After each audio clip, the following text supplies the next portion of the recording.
Assalamualaikum warahmatullahi wabarakatuh. Nama saya Haya Naila Ramadhania. Saya Sarah Habib Fauziah Komar. Saya Risa Melinda. Saya Maharanisan Nabi Sustiadi. Saya Fadila Rizky Ferdianti. Dan Nadila Fatarani Mulyawan.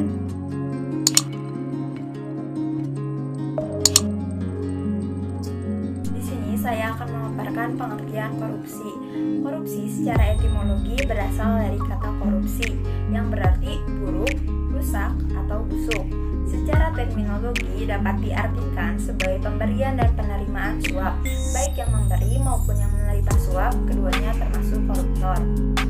Korupsi juga dapat diartikan sebagai tindakan setiap orang yang dengan tujuan menguntungkan diri sendiri atau orang lain atau suatu korporasi juga menyalahgunakan kewenangan, kesempatan, atau sarana yang ada padanya karena jabatan atau kedudukan yang dapat merugikan keuangan negara atau perekonomian negara. Nah, saya sudah menyiapkan beberapa contoh kasus korupsi yang ada di Indonesia. Yang pertama di sini ada Kota Waringin Timur. KPK resmi menetapkan Bupati Kota Waringin Timur, Supian Hadi sebagai tersangka atas kasus korupsi penerbitan izin usaha pertambangan atau disingkat IUP. Dalam kasus ini negara tercatat mengalami kerugian hingga 5,8 triliun dan 711.000 dolar Amerika Serikat. Yang kedua di sini ada kasus EKTP. Kasus ini menyeret mantan Ketua Umum Partai Golkar Setia Novanto yang telah bergulir sejak 2011 dengan total kerugian negara mencapai 2,3 triliun. Selanjutnya di sini ada korupsi Wisma Atlet Hambalang. Dengan terdakwa mantan Ketua Partai Demokrat Anas Urbaningrum. Ia divonis 8 tahun pidana karena terbukti korupsi, menerima hadiah dan tindak pencucian uang. Di sini ada Maria Pauline. Maria Pauline membobol 1,7 triliun uang Bank BNI dan melarikan diri ke luar negeri yang akhirnya ditangkap setelah menjadi buronan 17 tahun. Selanjutnya di sini ada korupsi Bank Senturi. Kasus ini menyeret nama Gubernur Bank Indonesia Budi Mulya. Budi divonis 10 tahun penjara dan denda 500 juta. Penyebab terjadinya korupsi dapat dibagi menjadi dua, yaitu faktor internal dan faktor eksternal. Faktor internal sendiri yaitu faktor yang berasal dari dalam diri seseorang. Misalnya, sifat tamak atau rakus, moral yang kurang kuat, dan juga gaya hidup yang konsumtif. Perilaku konsumtif ini tidak diimbangi dengan pendapatan yang sesuai sehingga menciptakan peluang bagi seseorang untuk melakukan tindakan korupsi. Adapun faktor eksternal yaitu faktor yang berasal dari luar seseorang. Misalnya faktor hukum. Hukum di Indonesia untuk memberantas korupsi masih sangat lemah. Hukum yang tidak dijalankan sesuai prosedur yang benar, aparat mudah disogok, sehingga pelanggaran sangat mudah terjadi di masyarakat.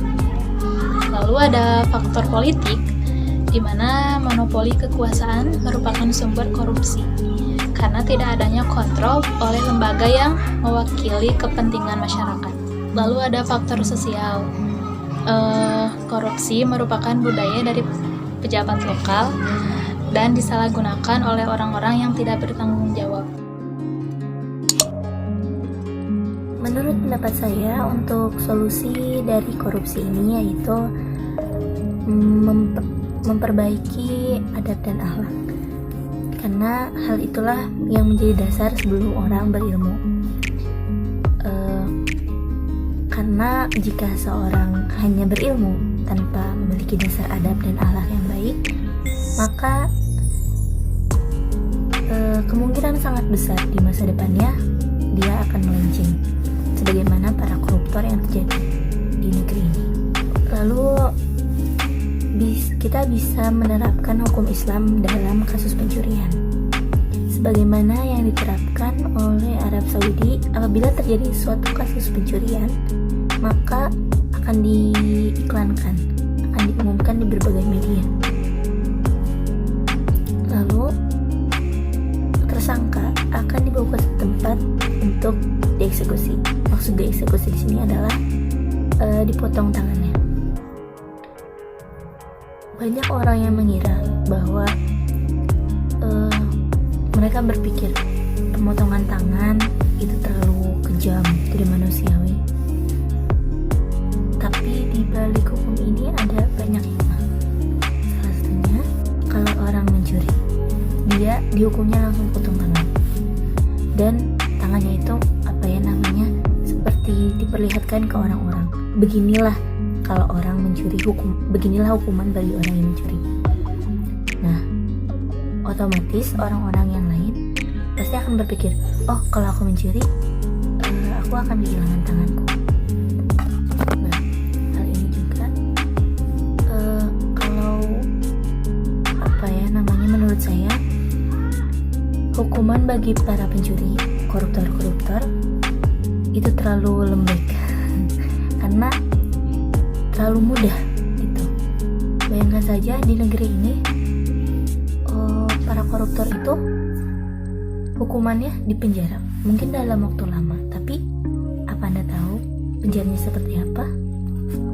Penjaranya itu mewah, makanannya enak-enak, ada AC, pelayanannya juga beda gitu antara koruptor dan pencuri ayam.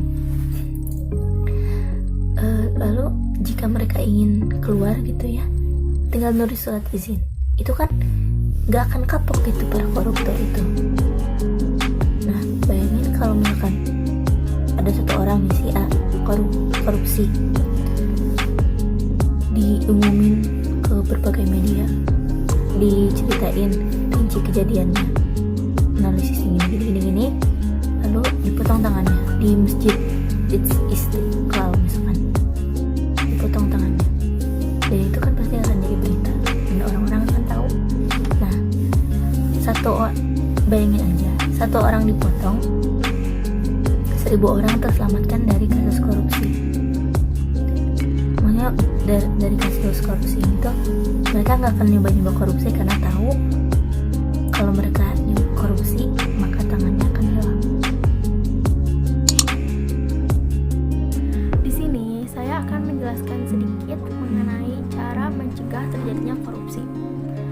Cara yang paling penting dan yang paling utama ialah dimulai dari diri kita sendiri, di mana kita harus memiliki kesadaran dalam diri kita masing-masing dan harus selalu menerapkan sikap jujur dalam keadaan apapun.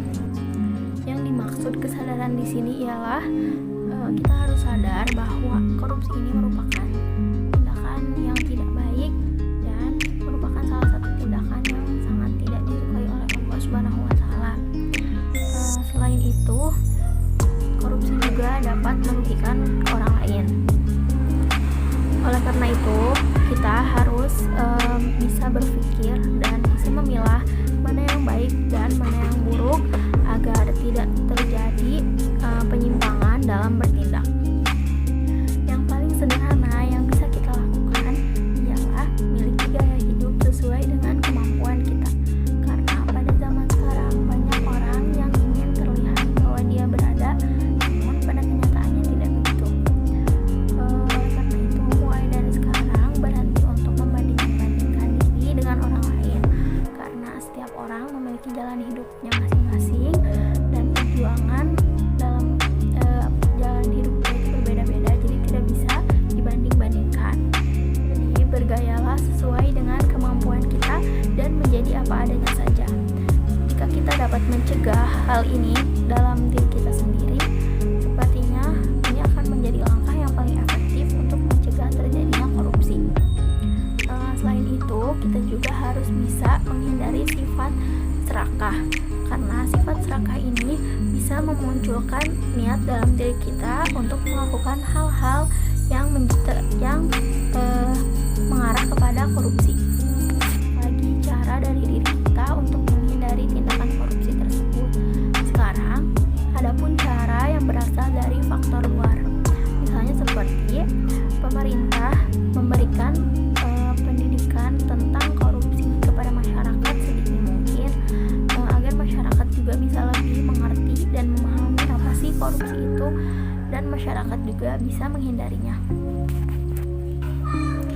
Selain itu, hukum di negara ini juga harus lebih ditegakkan dan didisiplinkan, karena hal ini juga sangat penting untuk memastikan bahwa para koruptor benar-benar dihukum dan memutuskan siklus korupsi di negara ini.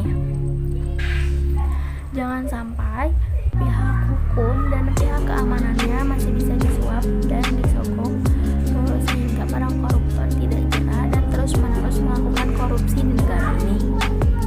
Dan yang paling penting ialah kita harus selalu senantiasa bersyukur dan merasa cukup atas segala yang telah diberikan Allah SWT kepada kita.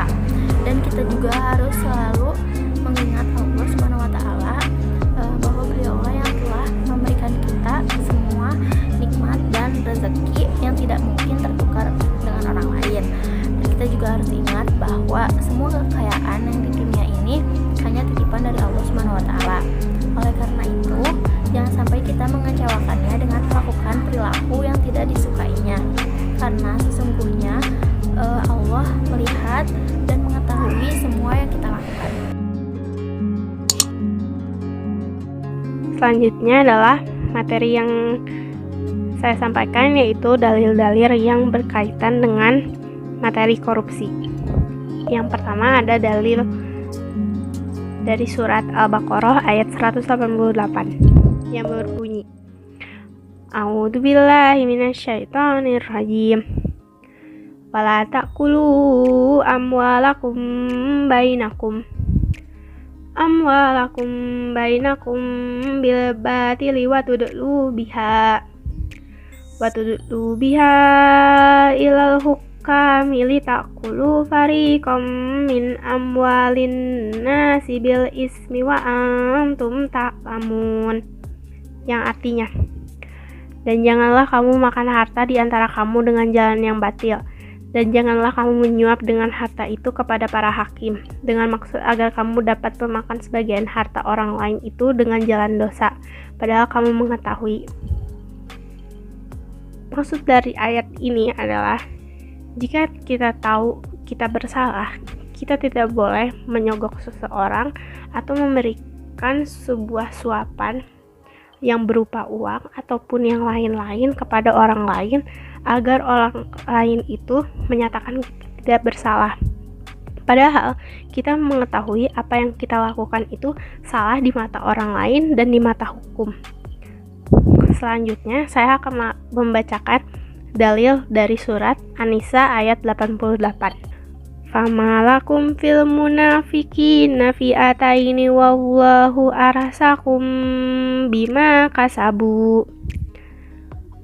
Aturiduna an tahdu man adallallah. Wa may yudlilillahu falan tajidalahu sabila. Yang artinya, maka mengapa kamu terpecah menjadi dua golongan dalam menghadapi orang-orang munafik? Padahal Allah telah mengembalikan mereka kepada kekafiran disebabkan oleh usaha mereka sendiri. Apakah kamu bermaksud memberi petunjuk kepada orang yang telah dibiarkan sesat oleh Allah? Barang siapa dibiarkan sesat oleh Allah, kamu tidak akan mendapatkan jalan untuk memberikan petunjuk baginya. Ayat ini menerangkan bahwa jika kita tahu orang itu adalah orang munafik, berarti kita tidak boleh membantunya atau terjerumus ke dalam jalan sesat itu, karena Allah sendiri telah memberitahu bahwa kita tidak akan mendapatkan jalan untuk memberi petunjuk baginya. Ciri-ciri tersebut adalah ciri-ciri orang munafik, dan orang munafik itu adalah orang yang berkorupsi. Ia adalah menipu dirinya sendiri dan menipu orang lain demi keinginan dirinya yang tercapai untuk hal duniawi.